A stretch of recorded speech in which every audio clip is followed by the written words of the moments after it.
Bukas, sa susunod na araw, mamaya, ihahakbang ng bunso mong anak ang kanyang mga unang hakbang.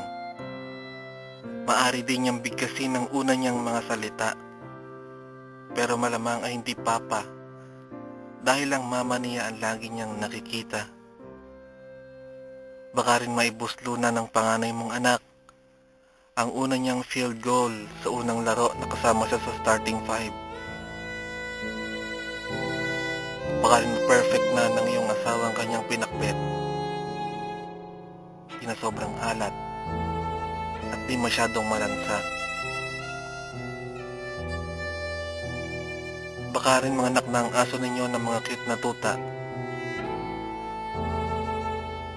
Maraming mangyayaring mga una sa mga darating na panahon, at magaganap iyon habang natutulog ka sa sobrang pagod matapos maghapong magpulot ng mga nalaglag na mansanas.